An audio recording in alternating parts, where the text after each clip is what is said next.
Hi everyone, welcome to A Beer with Brad episode 35. Tonight I'm going to talk about my favorite photos from 2023, but first let's talk about the beer. Tonight I'm having an Eileen's Monster Cookie Stout from First Street Brewing Company in Hastings, Nebraska.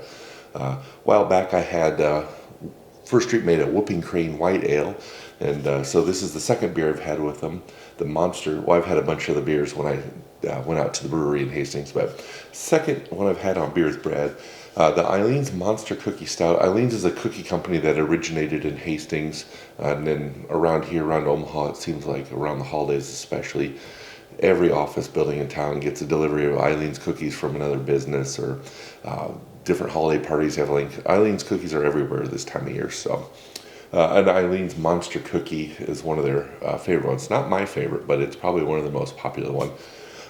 From what I've been told is Eileen actually came into the brewery and helped them brew this beer. So I did get to try it on tap up the Casual Pint when it first came out. It was more towards the early to middle parts of December. I've had this one in the fridge for a few weeks now. I thought maybe we'd drink it over the holidays, but luckily there are still 4 of them in there, and I'm going to use one tonight for my Beer with Brad. So First Street Brewing Company, Eileen's Monster Cookie Stout.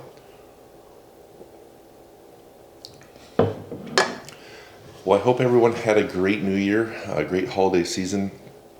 New Year's around here was busy. This whole holiday season, I don't know what it was about the way it all worked out or just my schedule, but this holiday season flew by. Even like the last couple months leading up to the holidays, just the whole time flew by. Unbelievable. But here we are, January 2024, off to a fresh start, a new year, and hopefully another great fun year of photography.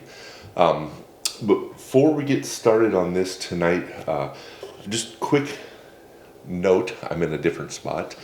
Just busy, hectic holidays, and the normal place that I record downstairs is being used for other things right now. So up here in the dining room, a little bit echoey, got a wood table, wood floor, a few artwork on the pieces of artwork on the walls, but just hard surfaces everywhere. So if it's echoing, I'm sorry. Just a temporary 1 month departure from the normal basement carpeted area. So like I said, tonight gonna go through my favorite photos of 2023. I just started grabbing the ones that caught my eye, and I put them in a folder, and I ended up with 30, which seems like a lot because I didn't feel like I took that many photos. But a lot of these are from the same day or the same trip. So gonna get started here. January. Oh, and before I say that, I did not include any sports photos in here. So if you're looking to see, Creighton basketball, UNO hockey, Storm Chasers, stuff like that, I didn't. The sports stuff, if I did a best of, could be a whole separate video with at least 30 more photos than that. So this is just my cityscapes, landscapes, wildlife, stuff like that. So in January, I did a lot of basketball and hockey, and did some construction stuff and then work stuff. So I don't actually have any favorites from January in this video. But in February, there were some bald eagles. Got a really nice picture here of a bald eagle flying real low over the water. My preference with bald eagles is to always get them flying. I mean, every once in a while you get a really cool one perched in a tree with nice light on it. That's always a nice shot to have, but I always... my goal is I want to get one catching a fish, but when they're flying low over the water looking for a fish, to me that's kind of neat. With their wings spread, you get to really see them in action. So first photo is a bald eagle. The next photo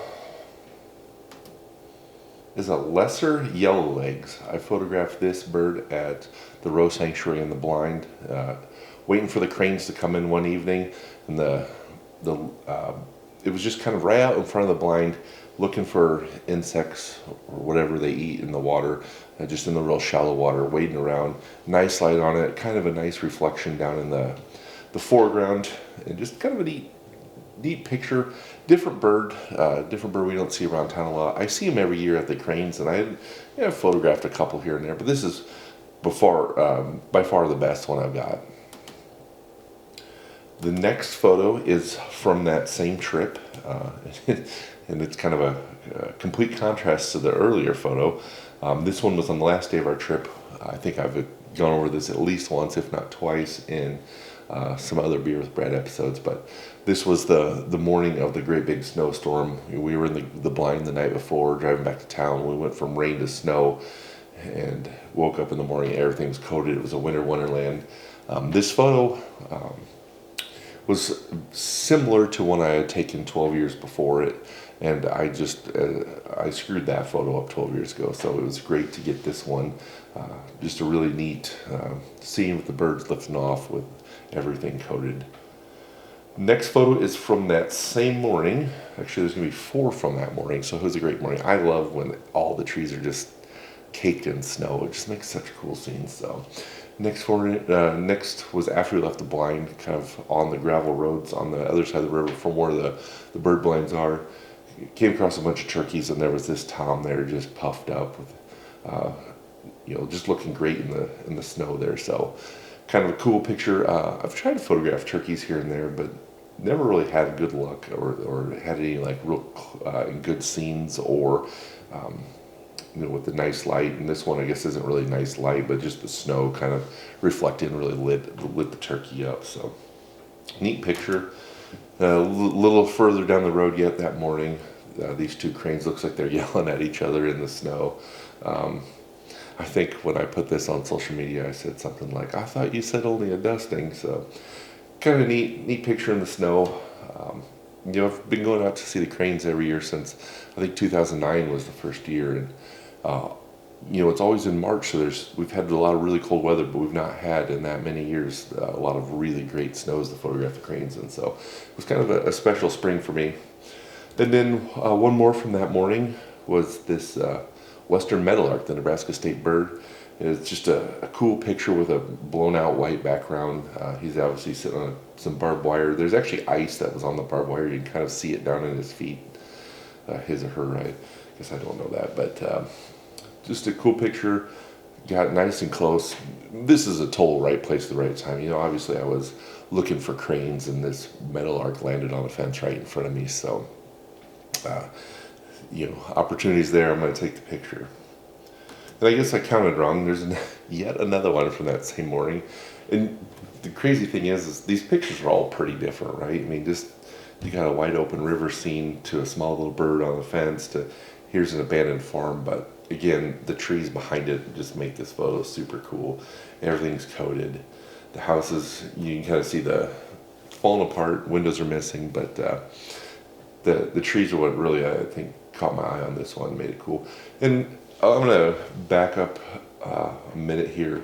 Some of these, like this one in particular, I cropped them from a regular 3:2 aspect ratio. I cropped it down to 16:9 to fit the computer screen or the video dimensions. So this one had a little more of the white trees above it before I cut it down for this video. So that is going to wrap up March. March was a good month. We had a great time out seeing the cranes. I was out there for 3 days, or 3 nights, 4 days. As you can see, all the pictures I show you are from the final day, but there were some other good photos over the time. And I also learned a lot. I rented an awesome lens, thinking I was just going to go out there and take great picture after great picture. I failed on a lot of things, and I really was kind of surprised at how some of the photos turned out and some of the errors and issues I was having. So this whole year, basically, I've been doing a lot of researching, studying, trying to find out what I did wrong and correct all those. So I'm kind of looking forward to this next year when go out and try it again. I don't think I'm going to rent that big lens again. I'm going to buy a different lens that's more in my price range, but also after doing research should be what I need and what I'm looking for. So I think that I thought that big lens would cure some of the issues I was having with things being sharp and in focus, and really it was not the lens, it was me. So kind of fun learning, and kind of also nice learning that maybe some of the things that I was worried about with the lesser expensive lens should, I think, work themselves out. So looking forward to March for that. So here we're going to jump into April. There's a storm coming, and this actually was taking. I was in my garage looking out the driveway towards the neighborhood. Just got a couple really cool lightning bolts really close to the house. The tree on the left is actually gone now. In the first photo you see a little bit of it up there, and in the second photo you see a lot of it. So next time we have a storm, I might even get a little clearer picture. I don't like being out in the lightning where I can actually, granted, yes, the lightning could strike in my driveway and probably get me in the garage, but I just feel a little bit better shooting in something with a roof over my head. The skyline pictures I've done in the past over the years with lightning, they've all been taken from a parking garage, so just try to make it a little bit safer. It's still dangerous and it's still Mother Nature, and you can't control Mother Nature, but control it as best you can.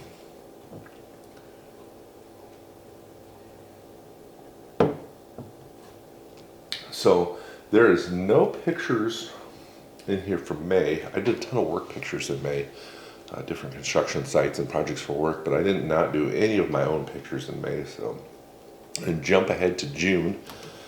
And in June, the big boy came to town. I didn't plan very well ahead I should have taken a few days off of work and went out to western Nebraska. The big boy took a different route into Nebraska this year, where it went over some pretty cool scenery, through some different mountain passes. There was a tunnel. There's all kinds of opportunity I missed, but I don't know why I didn't think about. I told myself early on that I should take days off and go out there, but when it came time to do it, I didn't. So here's a picture of the big boy coming through North Bend, Nebraska, which is about an hour and a half outside of town. It was a really cloudy day. So I guess I used the black and white processing on it. You can't just turn a picture black and white. I see so many people that just take it and turn their saturation all the way down and say, here's my black and white. But black and white is really about having all the differences between the whitest whites and the blackest blacks and the 10 steps in between. Just this one took a little bit to process out. I had to be careful not to blow out the sky so that there was still some texture in clouds, but I also wanted detail down on the underside of the steam locomotive. So the clouds helped really turn out to be a pretty cool picture. And this just, my son and I raced out to North Bend, took the picture, raced back, and we had to be somewhere about a half hour after we got back to town. So out of all the opportunities to photograph the big boy this summer, I didn't make very good use of most of them. So I'm gonna chalk that one up to bad planning and try better next year. So again, the rest of June was pretty much all College Road series, so I'm gonna jump ahead to July. And we headed down to Kansas City for a family vacation. And the night we got there, we actually got there on the 4th of July. Found this park in downtown Kansas City that I'd been to before. Thought, okay, great, the fireworks are being launched from down by the railroad tracks, by Union Station. We're gonna get up on this hill, the fireworks are gonna come up, I'm gonna get an awesome picture of the skyline with the fireworks above them. And this picture here is actually someone in the park lighting off fireworks. And the problem we ran into is this park was packed. There are people everywhere. But everyone there in this park was lighting off fireworks, and 90% of them were not lighting them off safely. A couple blew up pretty close to us, so we moved. A couple more blew up pretty close to that spot, so we moved again. And right after I took this, one of them tipped over or something and shot and blew up right next to the kids. And so at that point, we just wrapped a blanket around the kids, and we just ran. We ran as fast as we could down the hill out in the street and just got away from the park. So I never actually got the skyline with the real fireworks above them. So this one's a kind of a close second. Maybe next time we'll get down there and try something different, but I really don't know what we could have done differently, because like I said, the park was so crowded. They were not policing the fireworks at all. And actually, it turns out we were reading that fireworks aren't even legal in Kansas City. So it is what it is, I guess. So the next night, I went back down there for the classic cliched Kansas City shot. I have this picture from a few years back. Then here's a newer, updated one. The Union Station in the foreground, This is from the World War I monument with Kansas City in the background. Had some decent clouds, some nice warm light, and then I stayed a little bit later.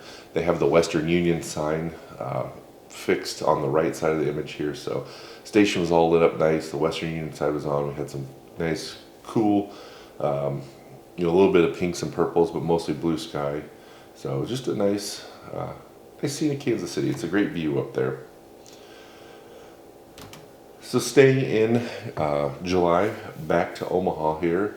I was out noticing that we had some nice, I call them popcorn clouds. I don't know what the real name is, but I call them popcorn clouds rolling in. So got in the car and I headed downtown as fast as I could. Took a few different pictures, and then this is my favorite one from that night. The only thing I don't like about this picture is that there's people in it. I'd rather have this scene pristine with no one in it, but that's just me. People, businesses, the park, the Chamber of Commerce, they want to see all the people in there. So for other people, this is a perfect picture. For me, I'd like it clean. But other than that, cool sky, really cool clouds. They were all catching that purple, pink light on the bottom of them. Next, go over on the other side of the river. This was a couple nights later, and I guess the main reason I threw this photo in was because I had someone looking for black and white skyline pictures, and I just don't spend enough time working on black and whites. And I thought this one was a perfect candidate for black and white. All those clouds up there that, normally it would have been a pretty blue sky with lots of white clouds, wispy clouds up in the sky, but the wispy clouds actually add a really nice texture in a black and white photo, breaking up that sky, making it really nice, and then just the skyline of the buildings. This also is probably the first skyline I took with a tower crane in it. Nope, the last one was. But again, you see the tower crane for the new Mutual skyscraper that's coming in. You have the Kiewit Luminarium in the foreground. Just a nice overall black and white photo. Probably doesn't look the best on a small computer screen or your phone, but a nice print of this would look pretty sweet. There'd be a lot of detail in it, and the black and white just kind of adds a neat element. Only thing I would do a little bit different on this one is the right side. I'm cropped pretty darn close to the point on the arena, so if I could give the top of that arena a little more space, I'd like that. Back to the Jean Leahy Mo, where that first one, or that 2 pictures ago, skyline was taken from. Again, another morning, had some kind of interesting clouds. Thought they'd be neat for black and white, adding all the different textures to the sky. Again, I don't love black and white looking at it on the computer, but it's magical when you see it in a print. If you have a really nice traditional photo print that has like a little bit of a luster finish, black and white, properly exposed, lots of brights, darks, everything in between. There's just something so cool about them when they turn out in print. Next is just it's not, probably shouldn't even be in my top 30 because I don't know if it's worthy of that, but took my son and I went on our first camping trip, and we had lots of storms on that trip. And one day we had they never warned it for a tornado, but they did warn it for hail. This severe storm came pretty close to where we were camped. We were down in the river valley, went up on top of the hill, saw this cloud. So spent a little time watching it, taking some pictures. I really enjoy taking storm pictures, and I don't, right now in this time of my life with the little kids and stuff, I don't have enough time to just get out and go find storms. So when the storms come to you, that's kind of what made this one a little more special, was just being there and enjoying it and having a good afternoon. So, and that was in August. That was the first picture, August. The next August picture is the Blue Angels. The Blue Angels came to the air show in Lincoln. It's been quite a few years since I photographed an air show, but I really enjoy the fighter jet, especially when they're flying in formation. So I got a few here with the Blue Angels. This one's probably my favorite. I like the contrast between the blue and the yellow, and I like all the smoke trails coming out and just kind of that diamond pattern they have there. This one's cool just because it's so close up. I mean, you can see the pilot's helmets in there. That's kind of a neat view, but the formation is what I really like. And then here's a close up. You can see the pilot in there.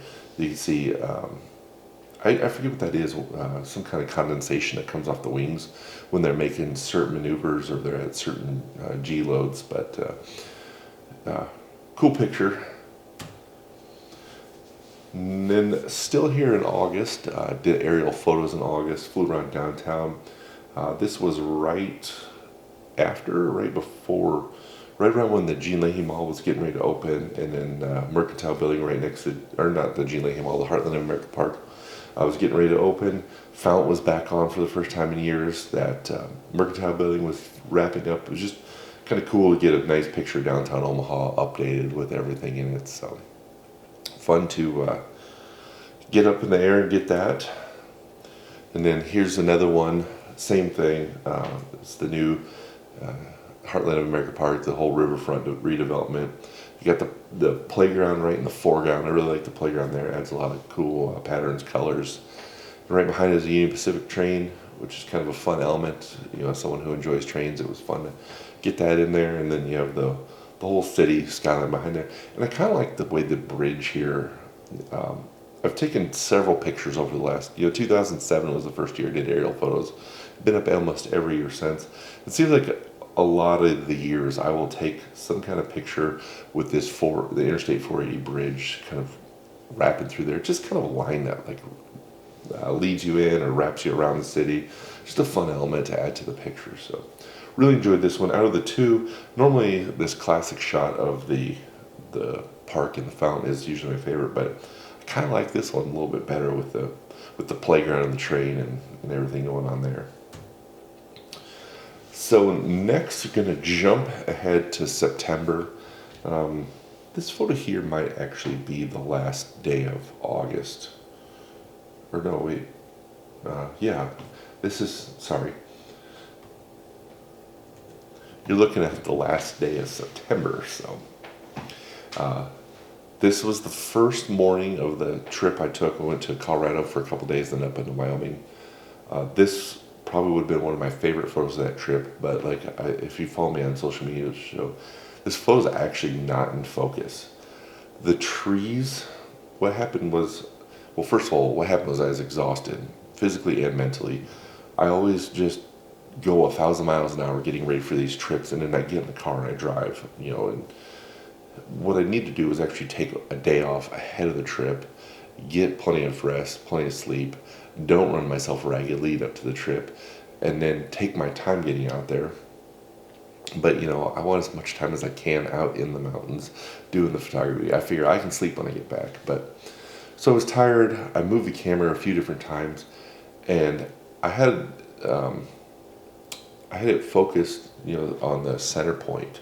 What happens is when I move the camera a little bit, instead of being focused on those evergreen trees in front, I want the evergreen trees tack sharp, and whatever happened behind them with the aspens, all the different aspens and the colors and the rolling hills, that was fine. But instead, I'm focused on that front row of aspens. So if you were actually to print this at a pretty decent size, the evergreen trees are blurry, and the aspens behind them are tack sharp, and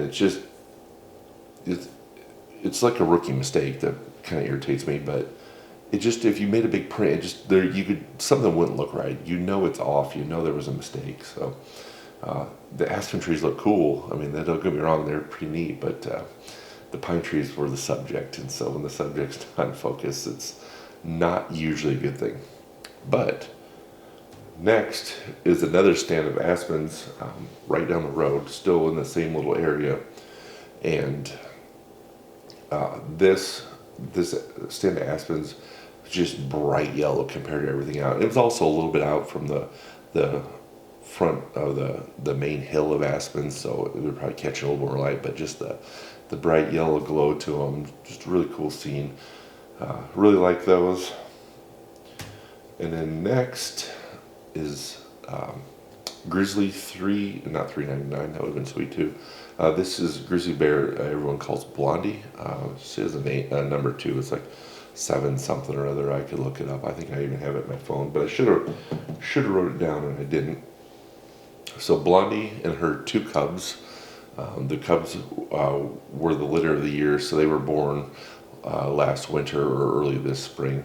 So a year ago, Blondie had two cubs, and a male grizzly came down and killed the cubs, and she disappeared. No one saw Blondie for a whole year. And then apparently a day or two before we showed up for our trip, she was sighted with two new cubs. And the one cub is almost more blonde than she is. So got to see something really cool, really special. There was so many people. It was unbelievable. I mean, even Thomas Mangleson, world famous wildlife photographer, he was there standing 10 feet from me watching these same grizzly bears, and we watched them all pretty much the entire day. Unfortunately, I don't have a lot of good ones in focus. My whole goal photographing these three was to get all three of them where you could see the face. And so if you throw out all the ones where, there was plenty of them where you could see one grizzly or you could see one of the cubs, but to get all three of their faces, there wasn't a ton of those pictures, even staying there for whatever we were there, basically an entire day. And then some of those were out of focus again, kind of struggling through some of the same focus issues I had. And some of that too was just, I'm also trying to get a camera to do things that it probably is, you're supposed to be 100 yards away from a grizzly bear. We were easily 100 or more. There were some pictures where they came across the road, and those were perfect. They had plenty of detail. They were in focus. But some of these, even with the high megapixel camera and a 400 or a 600 millimeter lens, they just weren't quite as sharp as I would have liked. And also doing some of my research on the cranes, trying to figure out why some of my crane photos aren't working out the way I wanted them to. I think some of those issues would have applied to these grizzlies as well. So, might end up doing a whole video on my focus issues coming up pretty soon. So, but super cool grizzly bears. I've seen a few grizzlies over the year. I've never seen a grizzly with cubs, and I've never seen one of the famous Teton grizzlies. So there's the three famous ones are $3.99, and then her daughter $6.10, and then Blondie was probably, I'd put those three as the three famous ones in the Teton range. All right, so apparently I've been rambling on too long, and the camera actually stopped recording. So I'm not quite exactly sure what recording, so I'm gonna go back to what I was saying about the barn. I'm pretty sure I got all the way through the bears, was getting going on the barn, so I'm just gonna cut it and start here at the barn. I posted two pictures on social media of the barn, one of the barn at Blue Hour, and then one of the barn at Golden Hour. So this was the last day of our trip, or not the last day of the trip, the last day in the Tetons before we started working our way back to Nebraska. This is the world famous Mormon barn on Mormon Row. I actually did not have any interest in photographing these. I photographed the other one that has more of the pitch roof. I guess this one, I don't know how to describe it. This one goes up and in, the other one goes in and up. So I have pictures of the other one, a really nice one actually. We got some really good light on it one morning, purple clouds, really cool sunrise. So I just thought, you know what, those barns are so cliched, they're everywhere. So many people photographed them, and I knew that there'd be a huge crowd here this morning, but Josh and Amy said, let's go photograph the barn. And I didn't have a better idea, so I went with them, and I'm so glad we did, because got two cool photos that morning. Like I said, the first one is in Blue Hour. Sun is below the horizon. Get a lot of blues, pinks, purples in the sky. Nice soft light on the barn. And then the next scene, Golden Hour. You can see the clouds started clearing out, so you can actually see the peak of Grand Teton in here. Nice light just starting to hit the grasses in front of the barn. The barn's starting to get that warm glow to it. The mountains behind it really have a nice warm glow to it. So glad we went. There were a ton of people there, but everyone was very respectful. We stayed back. I think looking back at it, most of us would have rather been even further away from the barn. We were sure to get there first to kind of set the photo line where we were going to be, and then a couple more people showed up, and everyone was very respectful. So that line, some of the line said, hey, let's move back just a little bit further, so we all moved back. Everyone loved it. Had a great morning. Still don't know which one I like better. I think I like the golden light hour, the golden hour, the sun's just coming up above the horizon. I like that, the warm feeling of the picture. The colors in the Blue Hour are cool, but I kind of the more I look at it, I like the golden hour one a little better. Don't worry, they'll both be on my website because I'll let you decide if which one you like. So, and then after we left the barns, we went to another very overly photographed, cliched national park picture. But the reason they're mostly over photographed is just because they're so cool and they're easy to get to. I photographed some cool places that are a lot harder to get to, and it really cuts down the crowd. But this is Oxbow Bend in Grand Teton National Park. Super cool scene. Another thing where we haven't seen the mountains a lot that week. There were a lot of clouds. In this case, the mountain is making the clouds. The sun is hitting the mountain, warming up the rock, which is melting the snow and making steam. But just the cool light ripple in the water. You got some really golden aspens off to the right, and then a freshly coated Mount Moran in the background. Cool scene. I'm so glad I was able to get it. I think when I first wanted to go to the Tetons many years ago, there was a lot of these bucket list cliche pictures that I really wanted. And over time I kind of said, those are cool, but everyone has them. After going and getting really nice pictures of some of these locations, I'm really glad we went. So got some things checked off the bucket list, and now on to some other things. Maybe some less iconic pictures next time. So that was the end of October. Then in November, I didn't apparently photograph anything because it was basically just sports again. And like I said, I didn't include any sports in here. I can make a whole separate video on that. And then in December, I was photographing the holiday lights for the riverfront people that run the parks downtown. And then I was really struggling. The problem I have with the lights at the park is they basically light the perimeter of the park. So the stuff in the park, the trees in the park don't have a lot of lights around them. But I found this cool shot looking down the lagoon, and you get the big Christmas tree in the background. The Christmas tree is obviously temporary, but right in the center of the picture is the Kaneko sculpture, which is really cool, having it next to the tree, and then in the background you have all the lights that are kind of around the edge of the park back there. So I kind of, like I said, I struggled with photographing the holiday lights in the park. I managed to get enough that I think the park was happy with what I gave them. But I wish they would do more inside the park. It'd be cool. The other thing I really think is neat about this is the way the ice formed. There's these triangles of unfrozen water in there. Kind of makes a cool reflection, having the contrast between the areas that are not frozen and frozen. Kind of get the cool reflection of the Kaneko sculpture in the background. So really neat picture from December, a couple weeks ago. And then one more, I'm going to finish it out from just the other night on New Year's Eve, the annual holiday lights fireworks. So kind of struggled with this one a little bit.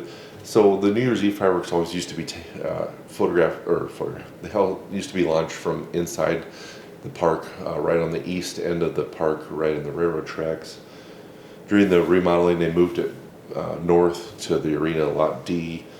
The Lot D is cool for getting the skyline behind it, but there's lots of other opportunities to photograph this. I was really hoping that the fireworks end up back in the park to create some new opportunities for different photos instead of photographing the same old thing time after time. But that said, they were shot from Lot D, and we had a pretty strong northwest wind, which eliminated a lot of other photos, in my opinion. Like I always tell people, when they ask where I'm going to photograph from, I'm going to photograph where the wind is not blowing the smoke in my face. So this worked out pretty good. There was still a decent amount of smoke, even with the amount of wind. But I feel like I got some pretty cool photos. This is one of my favorites here. And yeah, just another good fireworks show. I always enjoy photographing the fireworks. The summer ones are a little better because they're a little warmer, a little chilly the other night. But overall, great night. Well, I appreciate everyone for tuning in. Hope you're enjoying your First Street Eileen's Monster Cookie Stout. People always ask, where they could get this beer. Unfortunately, I've been sitting on this one for a few weeks now, so I don't even know if you could find it anymore. Hopefully First Street does it again, because it was a really good beer. Otherwise, I did find it at think it was at Wall to Wall Wine Spirits, and like I said, they had it on tap at the Casual Pint up here at Countryside Village. So both, it was good on can and tap both. So well, thanks for tuning in. Thanks for another great year. It's hard to believe that next month is episode 36, the last episode of year 3 already. It's crazy how much this has flown by. So I have no idea what I'm talking about yet. Get a whole month to figure that out, but I'm sure it's weird. Even get down a couple days before, and something always seems to pop into my mind. So we'll let you know next month what that would be. But thanks again, everyone. Have a great new year, and I hope to see you soon. Thanks for watching. We'll see you again next time.